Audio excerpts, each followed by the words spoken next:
ఈ వాక్యానికి సమయాన్ని అందిస్తా ఉన్నాం. దైవజనులా వస్తుండగా చప్పట్లు కొడుతూ వాక్యాన్ని ఆహ్వానిద్దాం.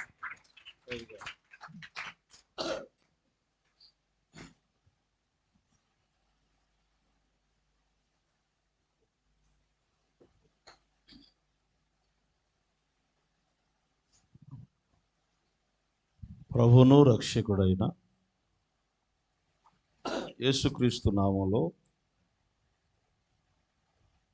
నన్ను ఆహ్వానించిన మొదటిగా నా పరిచయం జ్ఞాపకం చేస్తున్నా. మాకు ఆత్మీయులు, తండ్రి సమానులు పురుషోత్తమయ్య గారికి ప్రత్యేక వందనాలు. 22 సంవత్సరాలు పరిచయం మాకు. నేను సేవకు వచ్చిన కొత్తలో పురుషోత్తమయ్య గారు ఆయా గ్రామాలు తిరుగుతూ సువార్త ప్రకటించేవారు. అప్పుడు పరిచయం అయ్యారు. నేటికి దేవుని మహాకృపను బట్టి మేము ఆత్మీయతలో, దేవుని పనిలో అంచెలంచెలుగా దేవుని పనిలో వాడబడుతున్నాం. దేవునికి స్తోత్రం. మరోసారి మా సంఘం తరపున, మా కుటుంబం తరపున పురుషోత్తమయ్య గారికి వందనాలు తెలియజేస్తున్నా. మరి ఈరోజు ఇక్కడికి రావడం కారణం ఆయనే. ఆ తర్వాత మరి దైవజనులు, స్థానిక దైవజనులు యేసుబాబు గారు ప్రత్యేక వందనాలు. చాలా మంచి ఆత్మీయుడు, చక్కగా పాడతాడు. పాస్టర్ గారికి కూడా వందనాలు. మా పెద్ద పాస్టర్ గారికి వందనాలు. మీ అందరికి వందనాలండి. అందరూ బాగున్నారా? నేను ఎవరూ తెలియకపోయినా మంచి కోరుకుంటాను కాబట్టి మీరు ఎవరు అడగల మీరు బాగున్నారా అని. ఎంత స్వార్థం చూసారా? దేవుడు మనల్ని ప్రేమించి 2024 అనే సంవత్సరాన్ని దేవుడు ఇచ్చాడు. అందుకు గట్టిగా దేవునికి స్తోత్రం చెబుదాం. హల్లెలూయా. మంచిది ప్రియులారా, చిన్న ప్రార్థన చేసుకుందాం. బేస్ తగ్గించి షార్ప్లో బేస్ తగ్గించి షార్ప్లో ఉంచు. ఆ గొయ్యి రాకుండా జస్ట్ వినపడితే సార్. మహాపరిశుద్ధుడా, ప్రేమగల తండ్రి, నీకు స్తోత్రాలు చెల్లిస్తున్నా. గడిచిన కాలమంతయు కూడా మీ సన్నిధి తోడుగా ఉంచి నీ రెక్కల నీడలో దాచి భద్రపరిచి మమ్మల్ని అందరినీ సజీవులుగా నిలిపినందుకని స్తోత్రాలు. ఈ 2024 సంవత్సరం జనవరి నెల 11వ తేదీలో ప్రభువా, ఈ స్థలాన్ని, గ్రామాన్ని, పట్టణ ప్రాంతాలను ప్రేమించి నీ మందిరమును నాయన నిర్మించి ఇందులో ఆరాధన జరిగిస్తూ నేటికి సంవత్సర కాలమైనందుకు స్తోత్రాలు. దేవా, ఈ రాత్రి యానివర్సరీ సందర్భంగా దేవా నీ సన్నిధిని ఏర్పాటు చేసిండుగా పాటల ద్వారా స్తుతి ఆరాధనలు మీ నామమునకు మహిమ తెచ్చుకున్నది నీ స్తోత్రాలు తండ్రి. అల్పుడను నీ దాసుడను నిలబడి ఉండగా పరిశుద్ధాత్మతో నింపండి. నా ఆలోచన, తలంపులు, జ్ఞానమును సమస్తమును మరుగు చేయండి. నీ దాసుని ముఖాంతరములో నుండి మీరు మాట్లాడమని ప్రార్థిస్తున్నాం. నీ ప్రజలకు వినుటకు వినగలిగిన చెవిని, గ్రహించుకునే మనస్సు దయచేయండి. దేవా, బుద్ధిగల కన్యకల వలె శ్రేష్టమైన సిద్ధపాటు నీ రాజ్యానికి దయచేయమని ప్రార్థన చేస్తున్నాం. ప్రభువానికి స్తోత్రాలు. అందుకు వ్యతిరేకంగా పనిచే ప్రతి దురాత్మ కార్యములన్నిటినీ యేసు శక్తిగల నామములో తొలగిస్తున్నాను తండ్రి. సమస్తములో మీరుండి మహిమ, ఘనత, ప్రభావములు పొందమని యేసు శక్తిగల నామమున ప్రార్థిస్తున్నాను పరమ తండ్రి. ఆమేన్. మంచిది, కొద్ది సమయం దేవుని వాక్యాన్ని విందాం. నెహెమ్యా గ్రంథము ఈరోజు దేవుని వాక్యంలో నుండి 400 పేజీ ఆ ప్రాంతాల్లో ఉంటుంది. నెహెమ్యా గ్రంథము 10వ అధ్యాయంలో నుంచి కొన్ని మాటలు, ఎక్కువగా నేను తీసుకోను కానీ కొన్ని మాటలు, దేవుని మాటలు విందాం. 10వ అధ్యాయము 1వ వచ్చిన భాగాన్ని చూద్దాం. ఆ ఆ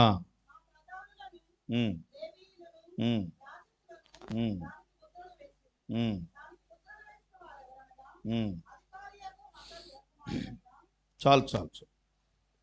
అందరూ బైబిల్ తెచ్చిన వాళ్ళు కనబడుతుంది కదా, కనబడుతుంది కదా. అందరూ చదవండి ఒకసారి. ఒక్క వచనమే. మేము ఒప్పుకొని చెప్పిన దానిని బట్టి ఒక స్థిరమైన నిబంధన చేసుకొని వ్రాయించుకొనగా మా ప్రధానులను, లేవీయులను, యాజకులను దానికి ముద్రలు వేసిరి. హల్లెలూయా. మీ పాస్టర్ గారు మంచి సింగర్. నేనేమంత సింగర్ని కాదు. ఈ క్రిస్మస్ నెల అంతా మీటింగ్లు అటు ఇటు గొంతు అంతా పోయింది. మధ్య మధ్యలో ఎప్పుడన్నా పాడబడితే మీ పాస్టర్ గారు లాగా పాడకపోయినా కొంచెం భరించండి. దేవునికి స్తోత్రం. హల్లెలూయా. చదవబడిన వాక్య భాగంలో నుండి ప్రియులారా, నెమ్మదిగా దేవుని మాట వినండి, కొంచెం మనసు పెట్టండి వాక్యం మీద. దేవుని ప్రజలు అంటున్నారు, మేము కొన్ని ఒప్పుకుంటున్నాం, కొన్నిటిని ఒప్పుకుంటున్నాం. అదే కదా, మేము ఒప్పుకొని. ఇందులో ఏమైనా ప్రసంగం ఉందా? కనబడుతుందా మీకు? చాలా అద్భుతమైనటువంటి సందేశాన్ని రాత్రి మనం వినబోతున్నాం. హల్లెలూయా. దేవుని ప్రజలు అంటున్నారు, నెహెమ్యా కాలంలో ఉన్నటువంటి దేవుని ప్రజలు అంటున్నారు, మేము ఒప్పుకుంటున్నాం. మీ ఎదుటికి వచ్చి ఒప్పుకుంటున్నాం. అలాగే చెప్పిన దాన్ని బట్టి, మా నోటితో ఏదైతే చెప్పామో దానిని బట్టి ఒక స్థిరమైన నిబంధన. ఎలాంటి నిబంధన అంట? ఒక స్థిరమైన నిబంధన చేసుకొని మేము ఒప్పుకుంటున్నాం. మేము ఏదైతే మాట్లాడామో దాన్ని ఏం చేసామంటే ఒక స్థిరమైన నిబంధనలాగా రాసుకొని మేము ఆ ప్రధానులను పిలిచాం, లేవీయులను పిలిచాం, యాజకులను పిలిచాం, పిలిచి దానికి ముద్రలు వేశాం. దేవునికి స్తోత్రం. ఫోన్ జారుతున్నాయన, దాన్ని పక్కన పెట్టండి కొద్దిసేపు. చెప్పండి, ఏమేం చెప్పారంట?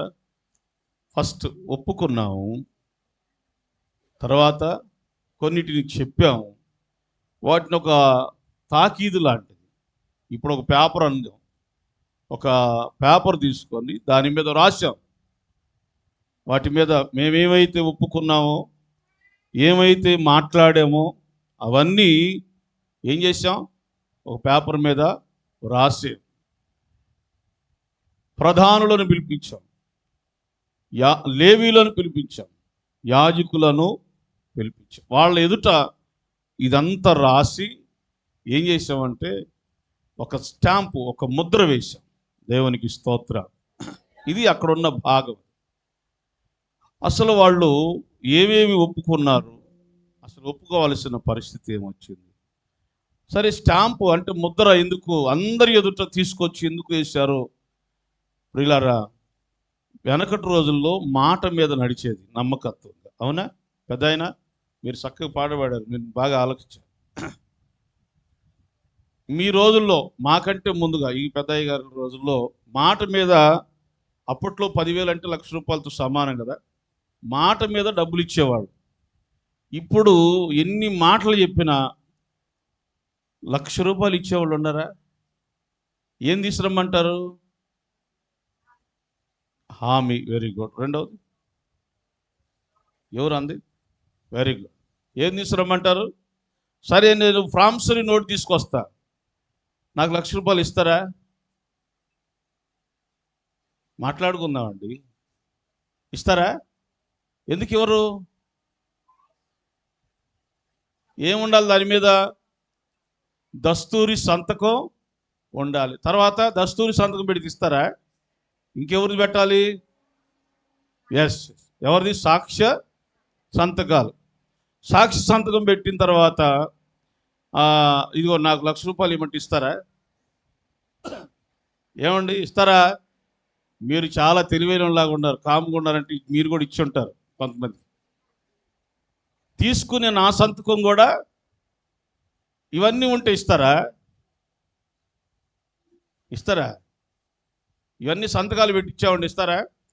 అబ్బా మేము చదువుకొని పిచ్చేవాళ్ళం అనుకుంటున్నారు. అది రెవెన్యూ స్టాంప్ ఏదని అడుగుతారు లేదా?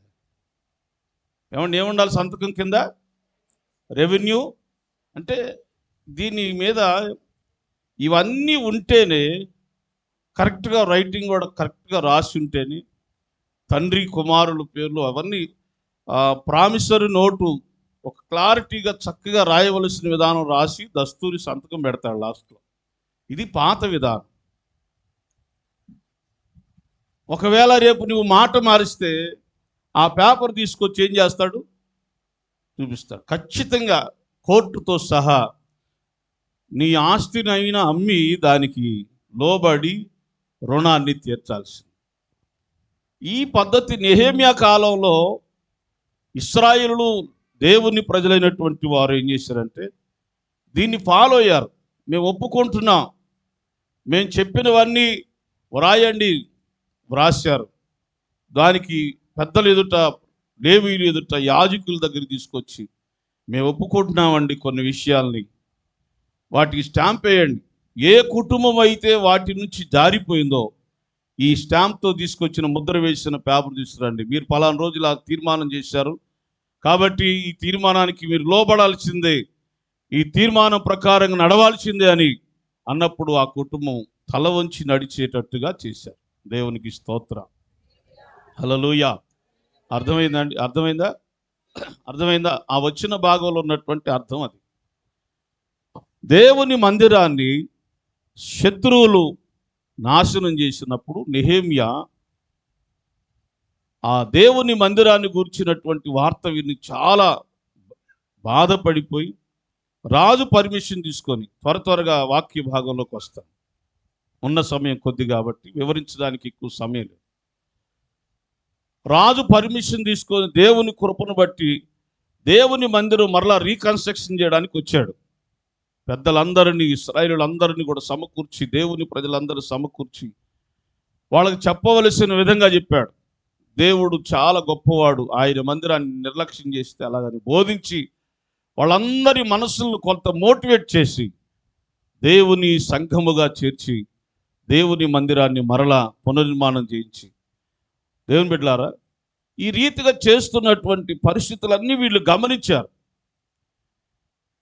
అసలు శత్రువులు వచ్చి దేవుని మందిరం పాడు చేయడం ఏంటి? కారణం ఏంటి? మనం చల్లాచెదురైపోయి దేవుని ఆరాధించవలసినటువంటి మనం చల్లాచెదురైపోయి అసలు ఆరాధన చేయకపోవడం ఏంటి? ఎందుకు దేవునికి దూరం అయిపోయామని ఒక ఇంత ఆలోచన చేయడం ప్రారంభించారు. ఈ చదివిన వృత్తాంతం అంతా మీకు క్లుప్తంగా చెబుతున్నాను. వాళ్ళు ఆలోచించినప్పుడు ఈ 10వ అధ్యాయం దగ్గరికి వచ్చేసరికి వాళ్ళలో ఉన్న లోపాలు వాళ్ళకి అర్థమైంది. ఏం చేస్తే మనం ఇంత నష్టపోయాం? కరువు, క్షామం, కుటుంబాల్లో నెమ్మది లేదు, సంపాదించుకుందాం అనుకున్నా కానీ అంత లాసే. ఇదంతా ఎందుకు కలిగింది? కారణం ఏంటని వారి జీవితాల్లో ఉన్నటువంటి లోపాన్ని ఒక్కసారి తడిమి చూసుకున్నారు. దీన్ని బట్టి మనం ఏం నేర్చుకోవాలి చెప్పండి? నాన్న లైవ్ కాదుగా, వెరీ గుడ్. దీన్ని బట్టి మనం ఏం అర్థం చేసుకోవాలి చెప్పండి? హల్లెలూయా.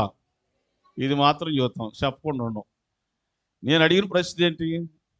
దీనిని బట్టి మనం ఏం అర్థం చేసుకోవాలి? ప్రతిదీ కూడా ఒక ప్రశ్న వేసుకోవాలి మన జీవితాల్లో. మన కుటుంబ వ్యవస్థ సరి అయిన రీతిలో నడవట్లేదు అనుకోండి, ఎవడి మీదో నింద వేయడం కాదు, మనం పెట్టిన వ్యాపారం సరైనటువంటి రీతిలో అది వర్ధిల్లలేదు అనుకోండి, మన జీవితాల్లో మన పిల్లలు సరిగా మాట వింటలేదు అనుకోండి, ఏది సక్సెస్ కావట్లేదు. ఏంటి కారణం? ఎవరో ఏదో చేశారనో, లేకపోతే ఏదో జరిగిందనో, లేకపోతే చెడు సహవాసాలు, ఇతరుల మీద మనం ఏలెత్తి చూపించేదానికంటే అసలు నా కుటుంబంలో ఏదైనా లోపం ఉందా, లేదా నాలో ఏదైనా, చెప్పండి, తెలియ తమిళోడి కాదు కానీ ఏమండి, నాలో ఏదైనా, కొరింథీయులకు రాసిన పత్రికలో చదవద్దు. అపోస్తలుడైన పౌలు అంటాడు 11వ అధ్యాయంలో, తనను తాను పరీక్షించుకొనవలెను అంటాడు. ఏం చేయాలంట? తనను తాను ఫస్ట్ ఒక కుటుంబం ఆశీర్వాదకరంగా దీవెనకరంగా ఎదగాలంటే అసలు ముందు నాకు నేనుగా పరీక్షించుకోవాలి.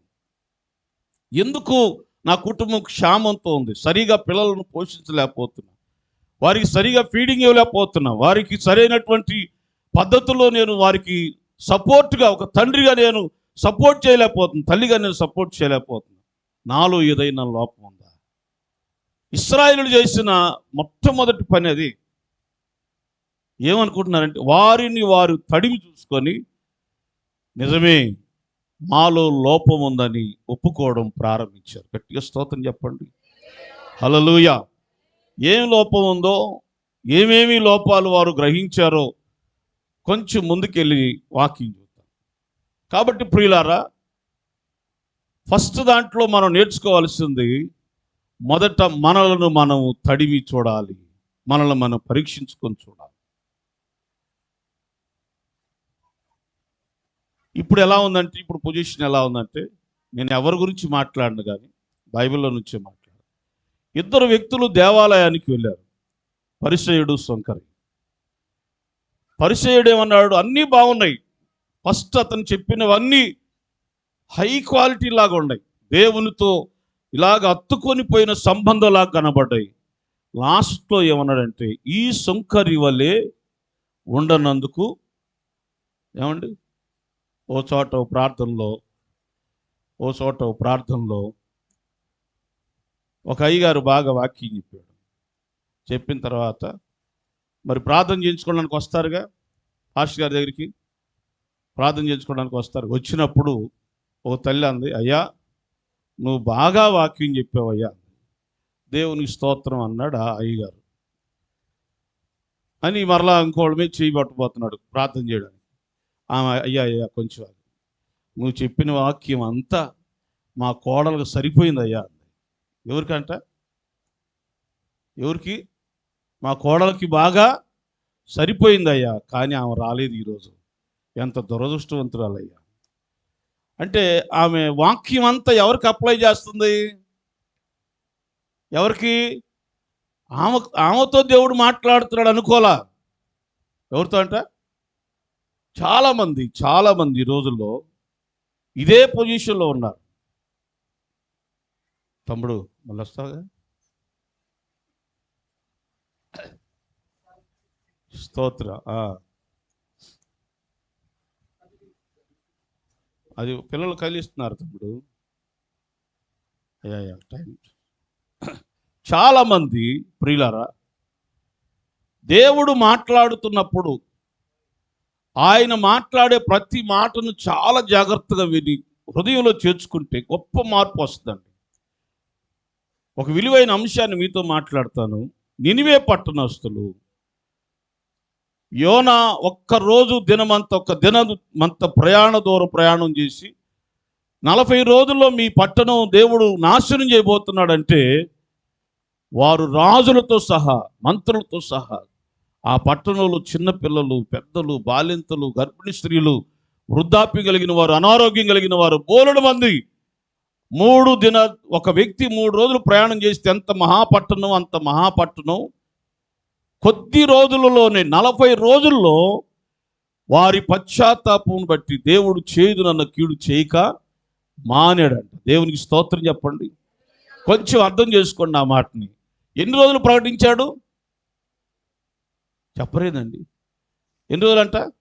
ఒక్కరోజే. యోనా ప్రకటించిన ఒక్క రోజు మాట, ఒక్క దిన ప్రయాణం, అంత దూర ప్రయాణం చేసి ప్రకటించిన మాట దేవదూతలు వచ్చి, దేవుని బిడ్డలారా, ఆ పట్టణం అంతా ప్రకటించేసరికి 40 రోజుల్లో, చూడండి టైమింగ్ కూడా ఉంది అక్కడ, 40 రోజుల్లో వారి స్థితిగతులు మార్చుకున్నారు. మనం ఎన్ని సంవత్సరాల నుంచి వింటున్నాం దేవుని వాక్యాన్ని? ఏం మాట్లాడరు, కోపం చూస్తున్నారు కొంతమంది. తొందరగా ముగిస్తే భోజనం చేసి వెళ్ళిపోదాం అన్నట్టు. ఎన్ని రోజులండి? సంవత్సరాల తరబడి దేవుని వాక్యాన్ని వింటున్నా హృదయాల్లో మార్పు రావట్లేదు. కారణం ఏంటంటే నాకు కాదని వాక్యాన్ని పక్కన పెడుతున్నాం. ఇవన్నీ ఇంతేలే, బోధిస్తారు అయిపోయింది, విన్నాం అయిపోయింది, వెళ్ళాం అయిపోయింది. సంవత్సరాల తరబడి మారుతుంది కానీ దేవుని వాక్యాన్ని హృదయంలో చేర్చుకుని ఇది దేవుడు నాతో మాట్లాడాడు అనుకున్నారు నినివే పట్టణస్థులు. మార్పు చెంది కన్నీటిమయమైపోయి పశ్చాత్తాపడి దేవుని బిడ్డలారా వారి చెడు నడతలు మానుకున్నారంట. దేవునికి స్తోత్రం. ఆ మధ్య నేను ఒకసారి మా సంఘంలోనే, ప్రియులారా, మీ భర్తలు ఎప్పుడైనా వచ్చి నాకు, నేను సేవకు వచ్చి 22 సంవత్సరాలు అవుతుంది సంపూర్ణంగా, కొద్ది సంవత్సరాల క్రితం ఈ మాట అన్నా. మీ భర్తలు వచ్చి మా భార్య మారిందండి అని ఒక్కళ్ళన్నా చెప్పారా అని అడిగా. లేదు, నా భర్త మారాడు, మార్పు చెందాడు, తన జీవితాన్ని మార్చుకున్నాడని ఒక్కళ్ళని చెప్పారా అని అడిగితే ఎవరు మాట్లాడలేదు. ఎందుకు అడిగాను తెలుసా? లేఖనాలుగానే ఉన్నాయి, దేవుని వాక్యం చేతిలో ఉంది. ఇంటికి వెళితే మన విశ్వరూపాలు, మీరు మంచివాళ్ళు అయినందుకు స్తోత్రం. ఏంది ఎవరు మాట్లాడలేదు? అర్థం కాలేదా? గట్టిగా చదువు, హల్లెలూయా హల్లెలూయా. ప్రియులారా, ఒక్క పూట కూటి కోసం జ్యేష్ఠత్వాన్ని అమ్ముకున్న ఏశావులు అంటున్న వాళ్ళే ఉన్నారేమో, జాగ్రత్త. దేనికి పనికిరాదు, ఒక్క పూట కూటి కోసం. మరలా రాత్రికి ఆకలైంది, కానీ జ్యేష్ఠత్వం నాకెందుకు అనుకున్నాడు, దీనివల్ల ఏం ప్రయోజనం అనుకున్నాడు. ప్రియులారా, కనుక ఆలోచన చేయండి. చాలామంది జీవితాల్లో నాలో ఏ లోపం ఉందని గ్రహించడానికి బదులుగా దాన్ని తెలుసుకోలేక, ఒప్పుకోవడానికి మనసు లేక చాలామంది వారి జీవితాలను ఇంకా అలాగనే కఠిన హృదయాలతో నడిపిస్తా ఉన్నారు. కానీ ఈ నెహెమ్యా కాలంలో ఉన్నటువంటి దేవుని ప్రజలు ఒప్పుకుంటున్నారు. ఫస్ట్ పాయింట్ చెబుతాను చూడండి, 10వ అధ్యాయం. ఏం ఒప్పుకున్నారో, వాళ్ళలో ఉన్నటువంటి లోపం ఏంటో ఒకసారి దేవుని వాక్యంలో చూద్దాం. 28వ అధ్యాయం, 28వ వచనం, 28వ వచనం, 10వ అధ్యాయం 28వ వచనం.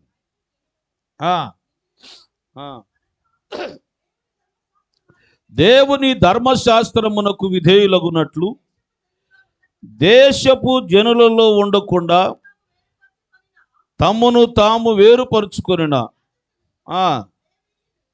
చదువం,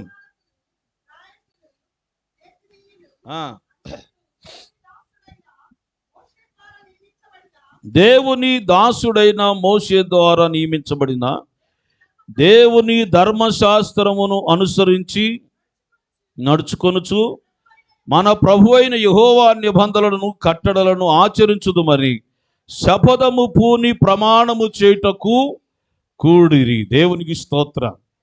ఈ వచ్చిన భాగాన్ని మనం లోతుగా చదవగలిగితే ప్రియులారా, వాళ్ళలో ఉన్న ఒక లోపాన్ని గుర్తించారు. ఏంటి ఆ లోపం అంటే, దేవుడిచ్చినటువంటి మోషే ద్వారా ఇచ్చిన ధర్మశాస్త్రంలో ఉన్నటువంటి ఆజ్ఞలను, వీటన్నిటిని మనం విడిచిపెట్టాం.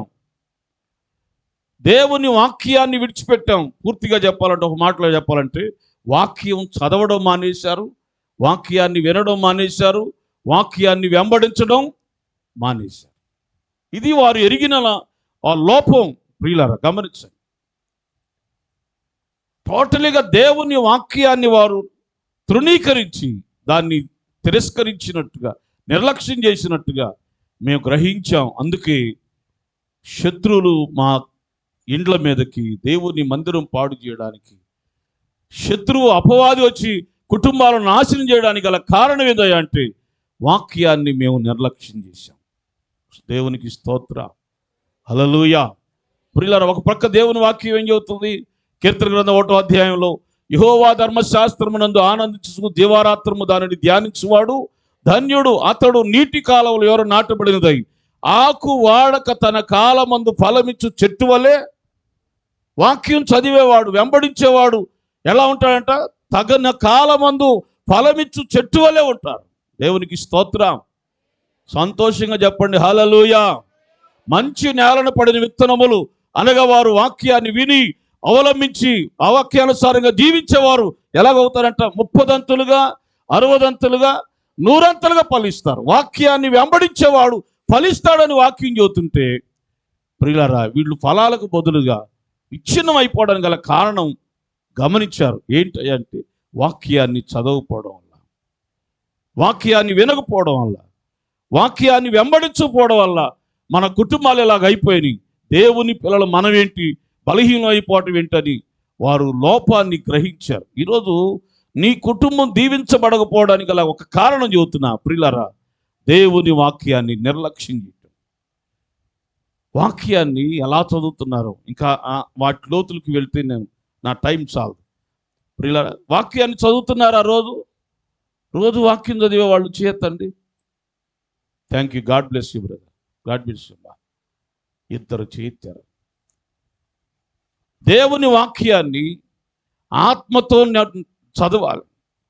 దేవుని వాక్యాన్ని ప్రభువా నీవు నాతో మాట్లాడాలని చదవాలి. ప్రియులారా, దేవుని వాక్యం ద్వారా అనేక మంది జీవించబడ్డారు. అందుకే వాక్యం గురించి ఒక చక్కని పాట రాయబడింది. దైవ జనమా ధ్యానము చేయుమా దేవుని దివ్య వాక్యమును, దివారాత్రులు ధ్యానించినచో ధన్యమగును నీ జీవితం. ఏమైందంట? ఏమైంది? ధన్యమైంది. బాధలో బహు నెమ్మదినిచ్చును, శ్రమలలో దాచును వాక్యము, నీ పాదములకు దీపమై నీ త్రోవను అది వెలిగించును. ఏం చేసిందంట? బాధల్లో మనకి, తర్వాత మన పాదములకు దీపమై త్రోవకు వెలుగై మనం కుడి ఎడమలకు తొలగకుండా పడిపోకుండా దేవుని బిడ్డలారా మనల్ని బ్రతికింపజేసేది దేవుని వాక్యం. ఇంత శ్రేష్టమైన వాక్యాన్ని ఈరోజు సంఘం ఏం చేస్తుంది తెలుసా? నిర్లక్ష్యం. బైబిల్ తెరవట్లేదండి, బైబిల్ తీయట్లేదు, బైబిల్ చదవట్లేదు. ప్రజలకు అన్ని బ్లెస్సింగ్ వర్డ్సే కావాలా, ఆశీర్వాదకరం. క్యాలెండర్ చూడండి, ఎవరైనా క్యాలెండర్లో ఏమండి మీకు క్యాలెండర్స్ ఇస్తావారు కదా, అడగండి నా పాస్టర్ గారిని. ఏమండి బైబిల్లో ఉన్న వాగ్దానాలన్నీ రాశారు కదా, దాంట్లో మనోళ్ళు ఏం చేస్తారు? క్యాలెండర్ చదివి వెంబడించే వాళ్ళు కూడా చాలామంది ఉన్నారు. ఏ క్యాలెండర్లోనైనా సరే ఈరోజు నువ్వు పాపం చేశావు, నీ పాపం నిన్ను పట్టుకుంటుందని ఉంటుందండి? ఏం మాట్లాడలేదు అయ్యా. కోపం కన్నా చూడండి, అవుతాను చూడండి, ఏదో సమాజం. ఏ క్యాలెండర్లో అయినా సరే జాగ్రత్త, ఈరోజు నీకు అపాయం కలుగుతుందని ఉంటుందా? ఈరోజు మేనే టేకీలు ఫార్సిన్ అని మా వాక్యం క్యాలెండర్లో ఎక్కడ రాసి ఉంటుందండి యేసుబాబు గారు? ఉంటుందా? గుండె పగిలిపాటు వేయాలి తగిలితే. కాబట్టి అది కనుక క్యాలెండర్లో ఉంటే అక్కడికి వెళ్ళి అది చదువుకు, ఆహా ఈరోజు మంచి వాగ్దానం, మంచి వాగ్దానం. మనుషులకు మంచిని కోరుకుంటున్నారు కానీ దేవుడు ఏది మాట్లాడతాడో, ఆయన ఎలాంటి వాడంట? హృదయములను, అందరి హృదయములను ఎరిగి ఉన్న దేవా అంటాడు. ఆయన హృదయములో ఎరిగినవాడు. దేవునికి స్తోత్రం చెబుదామండి, గట్టిగా చెబుదా హల్లెలూయా, హల్లెలూయా. కాబట్టి ఆయన హృదయాలు ఎరిగినవాడు. కాబట్టి ఆత్మతో దేవుని వాక్యాన్ని మనం చదివితే మనకి ఏవి అవసరమో, ఈ దినానికి ఏది అవసరం, మనం ఎలా నడిపించబడాలో, ఏం చేయాలో, మనం ఏం చేసామో కూడా చెబుతాడు. యోహాను సువార్త 4వ అధ్యాయం సమరయ స్త్రీ నీళ్లు చేదుకోవడానికి బావి దగ్గరికి వచ్చినప్పుడు ఆమె చేసినవన్నీ చెప్పాడు. ఆమె వెళ్ళిపోయింది అంటుంది ఊరి వాళ్ళతో, నేను చేసినవన్నీ నాతో చెప్పిన వాడిని నేను చూశాను, రండి మీరు కూడా చూద్దురండి. ఏం చేసింది? నేనేమేమీ చేశాను. ఆయన హృదయాన్ని ఎరిగినవాడు. కనుక దేవుని వాక్యం ఎందుకు చదవాలంటే దేవుడు మనతో మాట్లాడతాడు, మన స్థితిగతులను బయట పెడతాడు. ఈ రీతిగా నడిస్తే నువ్వు దీవించబడతావని, ఈ రీతిగా నడిస్తే నువ్వు అపాయమును తప్పించుకుంటావని, ఈ రీతిగా నడిస్తే శత్రువుల చేతుల నుంచి తప్పించబడి ఉన్నతమైన ఆశీర్వాదంతో నీవు నింపబడతావని దేవుడు మాట్లాడతాడు. దేవునికి స్తోత్రం, హల్లెలూయా. మనకు అర్థం కాని ఒక విషయం చెప్పంటారా? రాజులు సైతం వారు ఎలాంటి వారైనా సరే, ఈరోజు యుద్ధానికి బయలుదేరుతున్నాం, ప్రార్థన చేయండి, దేవుడేం మాట్లాడతాడో దేవుడు మాట్లాడి చెప్పాడు, బయలుదేరండి, విజయం ఇస్తానంటాడు. వాళ్ళకున్న ఆలోచన ఈరోజు సంఘానికి కూడా ప్రార్థన లేదు, దేవుని వాక్యాన్ని చదవడం ఆధారం చేసుకోవడం లేదండి. ప్రార్థన చేసి దేవుని బిడ్డల వాక్యం చదివేటువంటి పరిస్థితి, టైం ఈరోజు లేదు. ఎంత బాధ. అందుకే కొన్ని నష్టాలు మన కుటుంబాల్లో కలగడానికి గల కారణం వాక్యం చదవడం లేదు, వినడం లేదు, ప్రియులారా వెంబడించడమే లేదు. ఈ లోపాన్ని వాళ్ళు గ్రహించారు. చూసారా మనలో ఎంత లోపం ఉందో? ఎంత లోపం కనపడుతుందో ఏమండి. ఒక సెల్ ఫోన్ తీసుకొని చూస్తే ఒక అరగంట ఈజీగా వెళ్ళిపోతుంది. అరగంట ట్రాన్స్ఫర్ అయిపోతుంది. అదే అరగంట ఒక విశ్వాసి బైబిల్ చదవడానికి ఇష్టపడట్ల, టైం లేదంటున్నాడు. ఒకసారి హైదరాబాద్లో వాకింగ్ చేయడానికి వెళ్ళినప్పుడు, తన పేరు శ్యామ్ పేరు, ఆయన ఒక కాంట్రాక్టర్, ఒక బిల్డర్ అన్నమాట. వచ్చాడు. అయిపోయిన తర్వాత వాక్యం అంతా అయిపోయిన తర్వాత కూర్చున్నాం. ప్రార్థన చేయండి నా గురించి, నా వ్యాపారం గురించి అన్నాడు. నేను అన్నాను, మీరు రోజుకు ఒక అధ్యాయం బైబిల్ చదవండి బ్రదర్, ప్రభువు బాగా సమీపస్తులు అవుతారు, దేవుడు మీతో మాట్లాడతాడు. లక్షల్లో కాంట్రాక్టర్ ఆయన, శ్యామ్ అతని పేరు. అతను ఏమన్నాడు తెలుసా, మరి ఈయన పాస్టర్ గారే, ఈయనతో ఎలా మాట్లాడదాం అన్న ఆలోచన కూడా లేకుండా, ఆయనకున్న డిగ్నిటీ అది, ఆయనకున్న పొజిషన్ అది, అంత టైం లేదండి. ఏమన్నాడు, అమ్మా హల్లెలూయా, గట్టిగా చెబుదాం హల్లెలూయా. అంత టైం లేదండి నాకు, బిజినెస్ చాలా వర్క్ లోడ్ ఎక్కువ అండి, అది అని చెప్పుకొచ్చాడు. చాలాసేపు ఒక 5-10 నిమిషాలు మాట్లాడాడు. టైం లేదండి అన్నాడు. మరి మనం ఏమంటాం, ఏం మాట్లాడు. అయితే మంచిది బ్రదర్, మీకు సమయం దొరికినప్పుడు చదవండి అని నేను కూడా మాట్లాడి వచ్చేసాయి. ఖచ్చితంగా 2-3 సంవత్సరాలు కూడా కాలేదు, అదే వ్యక్తి మరలా మా ఊరు వచ్చాడు, వెతుక్కుంటూ వచ్చాడు. ప్రార్థన చేయండి అయ్యగారు అన్నాడు. ఏం జరిగింది, ఉన్న వ్యాపారం అతనికి ఉన్నటువంటి రెడీమిక్స్లు 3-4 ఉన్నాయంట. బిల్డర్ కదా, కాంట్రాక్టర్ కదా, అవన్నీ ఇచ్చేయాల్సి వచ్చింది. ఒకడు లాస్ పెట్టాడు, నష్టపోయాను, చాలా భయంకరమైన నష్టాల్లో ఉన్నాను బ్రదర్. పాస్టర్ గారు ప్రార్థన చేయండి మా కోసం. దేవునికి స్తోత్రం, హల్లెలూయా. ఇప్పుడు అంత టైం అంతా ఖాళీ అయ్యాక ఆలోచించుకుని కూర్చోడు, ఈ బాకీలన్నీ ఊడి తిరుగుతాడని.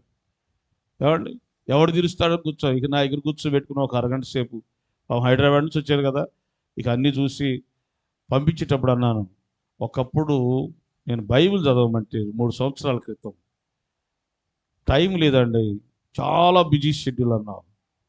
చూసావా, ఇదంతా టైం. సరే, ఇంకొక విధానం చెబుతాను. జరిగింది ఇక్కడ గుంటూరు GGHలో. ఒక యవనస్తుడు వాడితో మాట్లాడి అయ్యా బైబిల్ చదువురా, దేవుడు నీ జీవితాన్ని మారుస్తాడంటే, లేదు వాడిదైన స్టైల్లో మాట్లాడుతున్నాడు. వాడిదైన స్టైల్లో చెప్పాడు, అయ్యా జాగ్రత్తరా, జీవితం జాగ్రత్తరా, లైఫ్ జాగ్రత్త అని మాట్లాడు. వాడు బైక్ మీద మామూలుగా అందరు 40-50 పోతాడు, వీడు 80 పోయాడు. కాళ్ళు 2 కట్టారు పైకి. ఇక్కడ GGHలో ఆర్థోపెడిక్ వార్డులో 2 పైకి కట్టారు. సరే ప్రార్థన చేయడానికి వెళ్ళాలిగా పాస్టర్ గారు, మరి వెళ్ళాలేదా? ఏదమ్మా ఏది కోపం చూస్తున్నారు, కొంచెం ఆన్సర్ చేయండి. వెళ్ళాలా లేదా పాస్టర్ గారు? వెళ్ళాం. 2 కాళ్ళు పైకి కట్టండి. ఆ డాక్టర్ గారు శ్రీనివాస్ గారు, ఆయనతో మాట్లాడు, ఏం సార్ పొజిషన్ అంటే, ఇతను ఇక్కడ ఒక 1 నెల రోజులు ఉంచుతామండి, ఇంటికి వెళ్ళిన తర్వాత 6 నెలల దాకా అవి కదలకూడదు అన్నాడు. ఎన్ని నెలలు? నేను అడిగినప్పుడు వాడేమన్నాడు, కుదురు కూర్చున్నాడా, అసలు టైం లేదన్నాడు. 6 నెలలు బెడ్ మీదే, 2 కాళ్ళు అండి, 2 కాళ్ళు యాక్సిడెంట్ అయినాయి. 2 కాళ్ళు 6 నెలలు కదిలించకూడదు. భయంకరంగా వేశారు లోపల రాడ్స్ అన్ని. నేను వాడుతాను, బ్రదర్ పేర్లు వద్దులేండి బ్రదర్, నేను ఆ రోజు అడిగితే టైం లేదన్నావు కదా, ఇప్పుడు ఏమైంది? 6 నెలలు నువ్వు కాళ్ళు కదిలించడానికి లేదంటే ఇక ఈ 2 కాళ్ళకి ఏడుపు వస్తుంది, కళ్ళ నీళ్ళు వస్తున్నాయి, కడవన్న తీసుకెళ్ళి నిండేదేమో. అంత వేదన. అంటే మనుషులు ఆరోగ్యం బాగున్నప్పుడు దేవుని వాక్యానికి లోబట్టలేదండి. స్థితిగతులు అన్నీ సక్రంగా ఉన్నప్పుడు దేవుని వాక్యానికి లోబట్టలేదు. లోకానికి ఇచ్చినంత టైము దేవుని వాక్యం చదవడానికి ఇవ్వట్లేదండి. ఆలోచన చేశారా? ముసలమ్మ ముచ్చట్లకు ఇచ్చినంత టైము దేవుని వాక్యం చదవడానికి ఈరోజు ఎందుకు యవనస్తుల జీవితాలు పాడవుతుందంటే దేవోక్తి లేకపోవడం వల్ల. దేవునికి స్తోత్ర.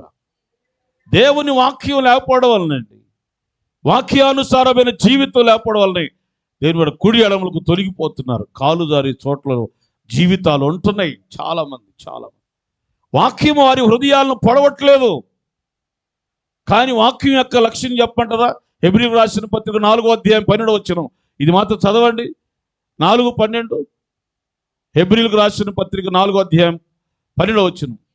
ఎందుకనగా దేవుని వాక్యము సజీవమై బలము గలదై, ఎట్లాంటిదంట? అందరు చదవండి.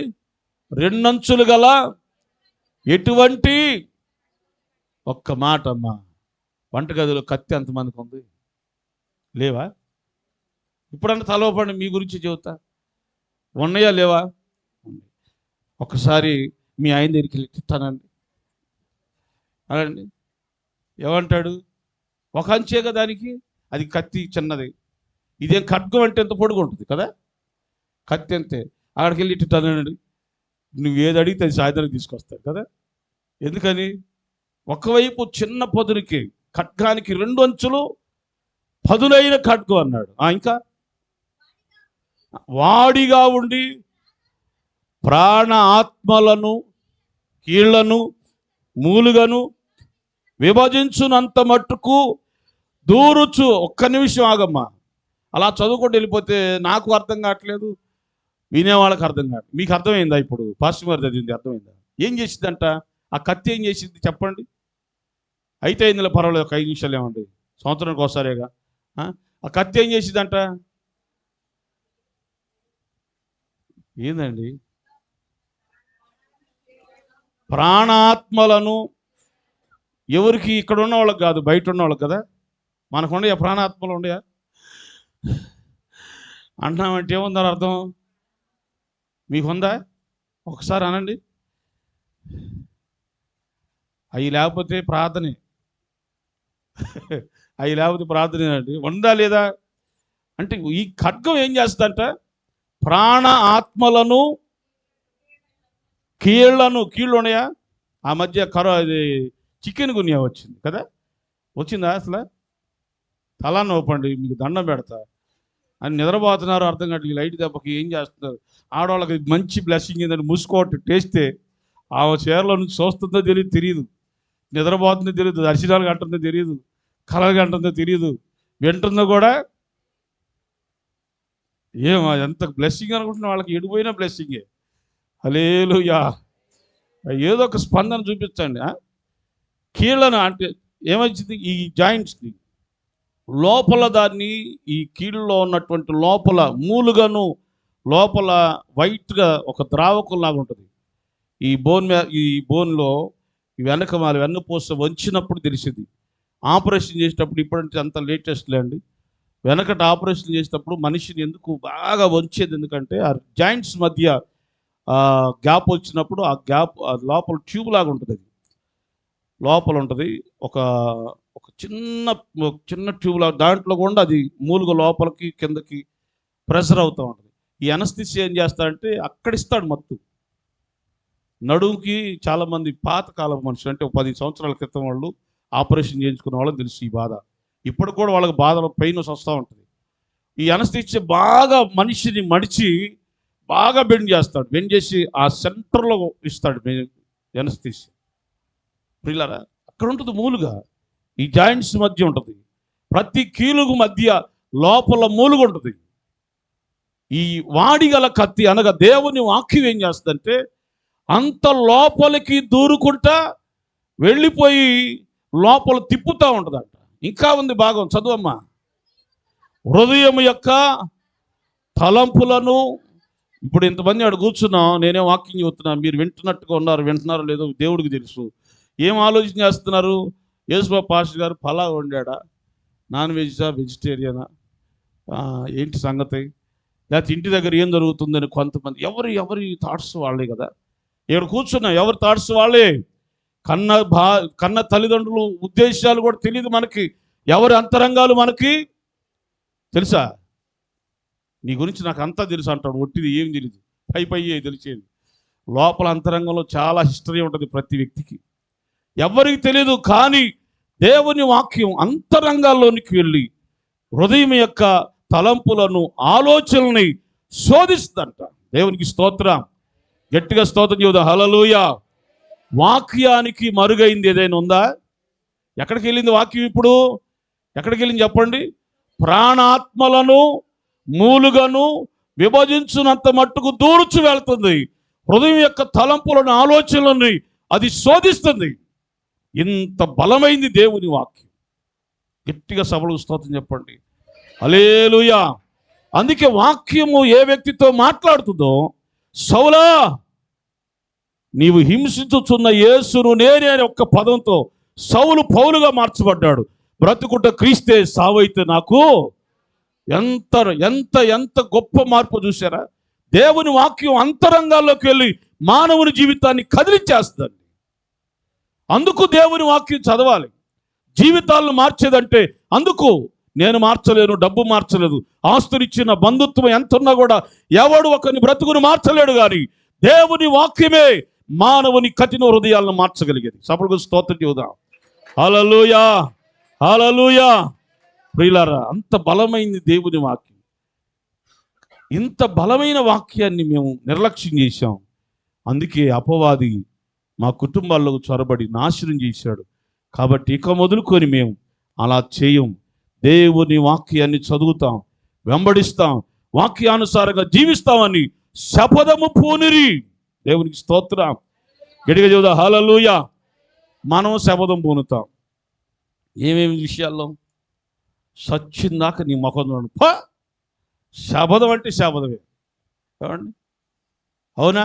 సచ్చిన తర్వాత ఏం చూస్తాం? అందరూ వచ్చి మనల్ని చూస్తారు. ఏమండి? ఊత పదం అది. సచ్చిందాక నా ఇంటి రాబాక అంటది ఒక చెల్లి. ఎవరు వస్తారు? ఏమండి? మనం అన్నిటి విషయాల్లో శపథం పలుతాం. కొన్ని శపథాలు అసలు నేనంటే ఏమనుకున్నావు? శపథం చేసి చెబుతున్నా.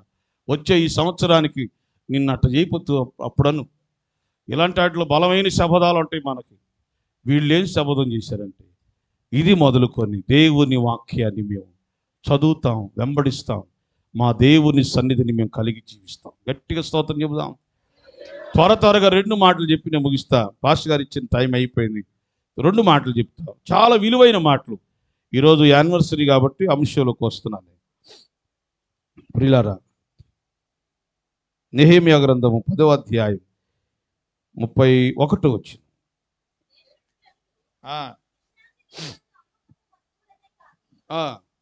అయ్యగారు 10 నిమిషాలు.